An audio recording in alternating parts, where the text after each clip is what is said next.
Entrevista Venevisión, líder en opinión, por tu canal independiente, Venevisión. Como lo anunciamos hoy en la entrevista de Venevisión, Freddy Guevara, primer vicepresidente de la Asamblea Nacional. Bienvenido, diputado. Gracias. Bueno, saludos a todos. Diputado, necesariamente hay que empezar hablando sobre esa presentación de informe de gestión que hiciera el presidente Nicolás Maduro ante el Tribunal Supremo de Justicia y no ante el Parlamento. ¿Qué implicaciones tiene lo que ocurrió ayer? ¿Cómo queda la función contralora del Parlamento? ¿Y qué lectura hace usted de ese balance que presentó? Bueno, primero obviamente es inconstitucional. Ahí cualquier persona que pueda leer la Constitución ve que no dice, bueno, el presidente presentará su memoria y cuenta en la Asamblea, a menos que, no dice eso. En las competencias de la Sala Constitucional del Tribunal Supremo de Justicia no dice que decidirá cuando la Asamblea Nacional, no dice nada de eso, es textual. Tiene que ser frente a la Asamblea Nacional. Nosotros como Asamblea Nacional declaramos que Nicolás Maduro abandonó el cargo. Lo que corresponde constitucionalmente es que entonces el vicepresidente actual hubiera presentado el memoria y cuenta y pasáramos a convocar elecciones. Ahora bien, nosotros no estamos en Estado de Derecho. Aquí ellos no respetan la Constitución y nosotros tenemos que entender que el camino para recobrar a Venezuela pasa fundamentalmente porque podamos ejercer todo el pueblo la presión necesaria, que tiene que ser no violenta, pero masiva e irreverente, que los obligue a ponerse en el carril de la Constitución. Entonces, ayer vimos toda una fantasía muy sin sentido y yo creo que muy falta de respeto con la gente. Cuando Nicolás Maduro, desde ese espacio, habla de las mejoras en el tema de los CLAP, habla de los esfuerzos que han venido haciendo y echa toda una serie de historias que pareciera el país de las maravillas, y cuando reconocen que hay crisis no es de ellos. Uno tiene que pensar muchas cosas. La primera de ellas, este es el gobierno que se dice más poderoso y con más control, pero no es responsable de nada. Ellos no son responsables de los apagones, son las iguanas, no son responsables de la crisis económica, es la guerra del imperio, no sé qué cosa, no son responsables de la inseguridad porque son los paramilitares y no sé qué tema, ellos son responsables de nada. Ellos están ahí, entonces son unos inútiles, entonces mínimo por inútiles deberían salir del poder. Entonces, ahí nos lleva a reafirmar que este pueblo no puede seguir con esta situación. Es muy lamentable que entendamos que estamos así por, yo te diría, dos grandes responsables, o dos grupos de responsables. El primer responsable es Nicolás Maduro, sin lugar a dudas, y su entorno, que están tan aferrados al poder y les importa tanto su permanencia en el poder que no están dispuestos a permitir que la gente elija un nuevo gobierno. Pero el segundo es el grupo de los cómplices que hacen que esta situación esté así. Y estos son los magistrados del Tribunal Supremo de Justicia, particularmente los de la Sala Constitucional, un grupo de militares, una cúpula militar que es el sostén de la dictadura, porque mientras el gobierno crea que los militares van a servir para hacer todo lo que ellos les dé la gana, van a seguir haciéndolo. Y las rectoras del CNE, que no se nos puede olvidar que el año pasado le quitaron al pueblo no solamente la oportunidad de revocar al presidente, sino también de elegir gobernadores y alcaldes. Entonces, este grupo de personas tienen que tener un llamado muy claro, y el país tiene que saber, y ellos tienen que saber, y su familia tiene que saber, que ellos son los responsables de que estemos en esta situación, porque están facilitando, están colaborando con la dictadura y están impidiendo que el pueblo tenga un cambio constitucional, que lo que nosotros queremos es, aquí no estamos diciendo, bueno, libéramelo, Pablo, y ponle la banda presidencial, saca este y ponle, no, aquí lo que queremos es que la gente elija. Esa es la esencia de la democracia, y quienes están en el poder no creen en la gente, perdieron el apoyo popular y por eso no quieren que la gente vote y por eso no son demócratas, no estamos en Estado de Derecho, es una dictadura y el pueblo tiene que enfrentarla con la Constitución en la mano. Diputado, el tema del abandono de cargo que ustedes como mayoría opositora en el Parlamento aprobaron, ¿cómo se le explica a la gente en qué consiste? Y también quisiera que me hablara sobre el argumento de Avanzada Progresista para salvar el voto, diciendo que eso genera falsas expectativas, porque la gente sigue viendo al presidente Nicolás Maduro con su banda presidencial compareciendo ante poderes. Deténgase en ese punto del abandono de cargo. Mira, lo primero del abandono del cargo, más allá de las razones por las cuales decimos que Nicolás Maduro abandonó el cargo, porque creo que es obvio para el país que ni está en la Constitución ni cumple las funciones como presidente. El abandono del cargo no es ausencia del cargo, eso es distinto. En la Constitución se habla de la ausencia cuando sale del país, es otro término, las faltas temporales, eso es distinto. Entonces, abandono del cargo.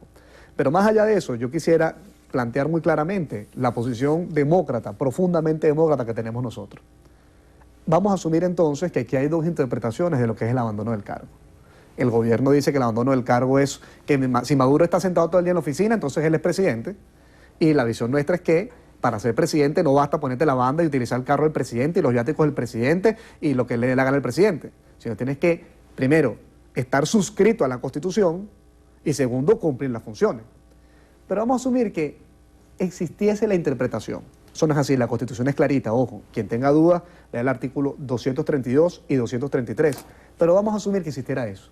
Bueno, ¿por qué no apelamos a el juez último de este país, que es el pueblo? Nosotros se lo decimos y retamos a Nicolás Maduro y a toda la gente del PSV. Dejen la cobardía y consultemos. Nuestro planteamiento es que consultemos y pongamos una consulta nacional, un referendo consultivo en el que la gente decida si está de acuerdo con la visión que plantea la oposición y la mayoría de la Asamblea Nacional que representa al pueblo y por lo tanto tiene que convocarse elecciones en los días siguientes para elegir un nuevo presidente, o si está de acuerdo con la visión de ellos. Ah, ¿qué pasa? Bueno, ellos no quieren que la gente decida porque tienen una visión, mira, muy elitista de la vida, en la que ellos creen que la gente no está en capacidad para decidir y por lo tanto ellos tienen que decidir por ellos.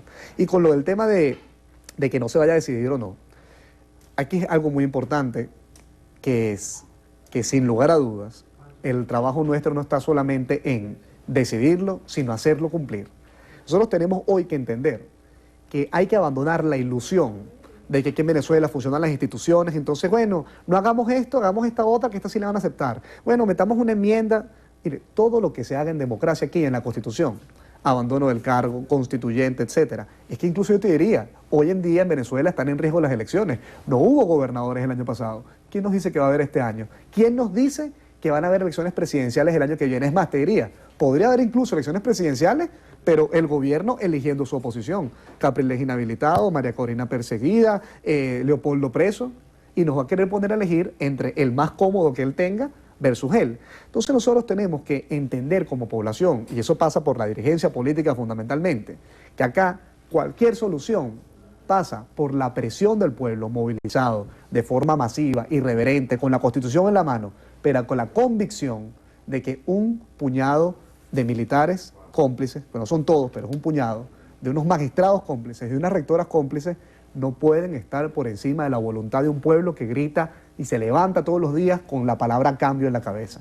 Usted también es coordinador nacional encargado de Voluntad Popular. ¿Cómo ve las detenciones ocurridas luego de la creación del Comando Nacional Antigolpe, la del diputado Gilbert Caro, por nombrarlo solo a él? Y también, ¿qué piensa sobre esa afirmación que hizo el vicepresidente Tarek El Aissami acerca de que Voluntad Popular no es una organización democrática y la responsabilizó de propiciar actos violentos? Mira, aquí hay un esquema montado para perseguir e ilegalizar a Voluntad Popular. Yo no tengo ningún tipo de duda de que este gobierno está buscando ilegalizarnos. Así como la dictadura de Marcos Pérez Jiménez ilegalizó al Partido Comunista e ilegalizó a Acción Democrática, esta dictadura quiere dar un nuevo paso e ilegalizar a Voluntad Popular.